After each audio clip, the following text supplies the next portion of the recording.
Men edenge yüzmüşkür. Men şu 40 yaştan beri 10 yıllap şu ayak ağrıyını çektim. Yüz tutmadık bir ağacım barmadık yerim kalmadı. İn sonra Tanrı bana şu atamrak yen Lukman'ı yüreğime sarıp şonu bir yerlerden hayır tapan bennelerden sonra videp men şu takdirime netiveme hatırlayım. Geldim, bu dayı yüzmüşkür. Ağlak geldim, ağsak geldim. 3 günden sonra İdil yağdan qıl soğuran yani ağırlam ağdalıştı. Bu dayı yüzmüşkür. Şunu bana fikrim oluyor. Tamam çağıtıklam oğuzyan. Üç günden sonra ağlap kaç gidecek olur mu? İlk gelen 3 günden sonra ağlap men çıtama qayıtacak yüreğim bir hidi oluyor dedim. Atamrat Lukmanım. Sen gayrat et.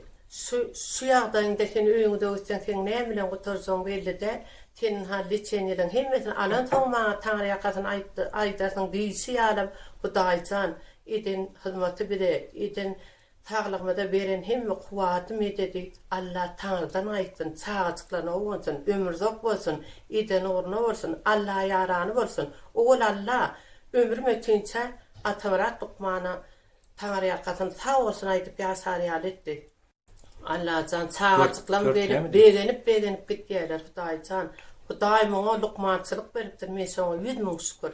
Aýal gelip gıydım gelip senin netip oturup oturursun şu benne bir feriste görün menne yön adam dälekin yüzünü göremedi şu nur iman marakin yüzüne inneten hayır taparın diýişleri alıp Hudaýa şükür gül ýatsa hayır tapdym yüreğim infakatdy davirenim küýdi görmedi ayağımdan tutýan İsrail'e çydam okdum diňe ağlap gün doğru yadım Hudaýa 100 000 şükür ayağımın gül ýaly boldy häzir Allah'a gaýtmaga da men münasip badyr. Agramın anýaçyra gaýar. Agramam 10 kilo ayırdım.